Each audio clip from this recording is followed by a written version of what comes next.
ಬೀರ್ಭೂಮ್ನಿಂದ ಕಸೂತಿ ಮೂಲಕ ಯಶಸ್ಸಿನ ಹಾದಿ ತೋರಿಸಿದ ಶ್ರೀಮತಿ ತೃಪ್ತಿ ಮುಖರ್ಜಿ ಪದ್ಮಶ್ರೀ 2026. ಬಂಗಾಳದ ಬೀರ್ಭೂಮ್ ಜಿಲ್ಲೆಯ ಶಿವಣಿ ಎಂಬ ಪುಟ್ಟ ಪಟ್ಟಣದಲ್ಲಿ ಸಾಮಾನ್ಯ ಕುಟುಂಬದಲ್ಲಿ ಪುಟ್ಟ ತೃಪ್ತಿ ಮುಖರ್ಜಿಯವರ ಜನನ. 6ನೇ ವಯಸ್ಸಿನಲ್ಲಿಯೇ ತಮ್ಮ ತಾಯಿಯಿಂದ ಕಾಥಾ ಹೊಲಿಗೆ ಕಲಿಯಲು ಪ್ರಾರಂಭಿಸಿದರು. 10ನೇ ವರ್ಷದಲ್ಲೇ ಇತರ ಹುಡುಗಿಯರನ್ನು ಕಲಿತೀರಾ ಅಂತ ನಾನು ಕೇಳುತ್ತಿದ್ದೆ ಮತ್ತು ನಾನು ಅವರಿಗೆ ಕಲಿಸಲು ಪ್ರಾರಂಭಿಸಿದೆ. ತನ್ನ ಕೌಶಲ್ಯವನ್ನು ಇತರರಿಗೆ ಕಲಿಸುವ ಉತ್ಸಾಹವು ಮನಸ್ಸಲ್ಲೇ ಮೂಡಿತು. ಮದುವೆಯು ಹೊಸ ಮಾರ್ಗಗಳನ್ನು ತೆರೆಯಿತು. ಇವರು ಸುಂದರವಾಗಿ ಕಸೂತಿ ಮಾಡಿದ ಸೀರೆ ಮತ್ತು ದುಪ್ಪಟ್ಟಗಳ ಮಾದರಿಗಳನ್ನು ಇವರ ಪತಿಯು ಮುಂಬೈನ ಅಂಗಡಿಗಳಿಗೆ ಕಳಿಸಿದರು. ಉಳಿದದ್ದು ಇತಿಹಾಸ.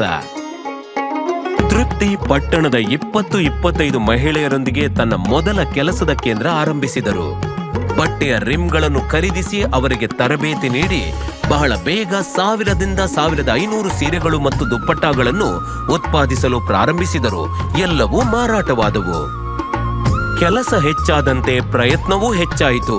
ಅವರು ಹತ್ತಿರದ ಹಳ್ಳಿಗಳ 250ರಿಂದ 300 ಮಹಿಳೆಯರು ಈ ಕೆಲಸದಲ್ಲಿ ಇವರ ಮಟ್ಟಕ್ಕೆ ಬರುವಷ್ಟು ತರಬೇತಿ ನೀಡಿದರು. ಇದ್ದಕ್ಕಿದ್ದಂತೆ ಕುತ್ತಿಗೆಯಲ್ಲಿ ಗಂಭೀರ ಸಮಸ್ಯೆ ಕಾಣಿಸಿಕೊಂಡಿತ್ತು. ಹಾಸಿಗೆ ಹಿಡಿದೆ ಏಳಲು ಕುತ್ತಿಗೆಯನ್ನು ಎತ್ತಲು ಸಾಧ್ಯವಾಗಲಿಲ್ಲ.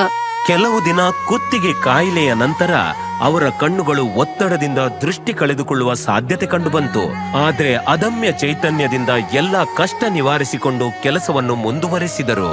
ಇಂದು ಅವರ ಪ್ರಯತ್ನ 18,000ಕ್ಕೂ ಹೆಚ್ಚು ಮಹಿಳೆಯರು ಮತ್ತು ಹುಡುಗಿಯರ ಜೀವನ ಕಟ್ಟಿಕೊಟ್ಟಿದೆ. ಅವರಿಗೆ ಸ್ಥಿರವಾದ ಜೀವನೋಪಾಯ ಒದಗಿಸಿವೆ.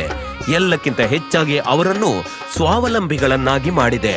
ಅವರು ಆದಿವಾಸಿ ಹಳ್ಳಿಗಳಿಗೆ ಭೇಟಿ ನೀಡಿ ಅಲ್ಲಿನ ಮಹಿಳೆಯರಿಗೆ ತರಬೇತಿಯನ್ನೂ ನೀಡಿದ್ರು. ನನ್ನ ಕುಟುಂಬವಷ್ಟೇ ಅಲ್ಲ, ನಾನು ಕಲಿಸಿದವರಲ್ಲಿ ಎಂದಿಗೂ ಯಾವುದೇ ತಾರತಮ್ಯ ಮಾಡಿಲ್ಲ. ಯಾವುದೇ ರೀತಿಯಲ್ಲಿ ಸಹಾಯ ಮಾಡಲು ಅಥವಾ ಅವರ ಮೂಲಕ ಸಮಾಜಕ್ಕೆ ಕೊಡುಗೆ ನೀಡಲು ಸಾಧ್ಯವಾದ್ರೆ ನನಗೆ ಹೆಮ್ಮೆ ಆಗುತ್ತದೆ ಮತ್ತು ನಾನು ಅವರನ್ನು ಮನಸಾರೆ ಪ್ರೀತಿಸುತ್ತೇನೆ.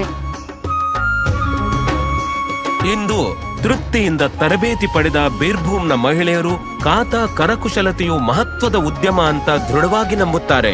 ಅವರ ಜಂಟಿ ಪ್ರಯತ್ನಗಳನ್ನು ವಿದೇಶಗಳಲ್ಲಿ ಕಲಾ ಪ್ರದರ್ಶನಗಳಲ್ಲಿ ಪ್ರದರ್ಶಿಸಲಾಗಿದೆ, ಪ್ರಶಂಸಿಸಲಾಗಿದೆ. ಇದು ಭಾರತಕ್ಕೆ ಹೆಮ್ಮೆ ತಂದಿದೆ. ಮುಂದಿನ ಪೀಳಿಗೆಗೆ ಕಿವಿ ಮಾತು ಅಂದ್ರೆ ಅವರು ಉತ್ಸಾಹ ಭರಿತರಾಗಿರಬೇಕು, ಪೂರ್ತಿ ಗಮನವಿಟ್ಟು ತಮ್ಮನ್ನು ತಾವು ತೊಡಗಿಸಿಕೊಳ್ಳಬೇಕು, ಎಂದಿಗೂ ಹಿಂದೆ ಸರಿಯಬಾರದು, ತಮ್ಮ ಕೆಲಸವನ್ನು ಸಮರ್ಪಣಾ ಭಾವದಿಂದ ಮುಂದುವರಿಸಬೇಕು. ಶ್ರೀಮತಿ ತೃಪ್ತಿ ಮುಖರ್ಜಿ. ಕೋಟಿ ಕೋಟಿ ನಮಸ್ಕಾರ.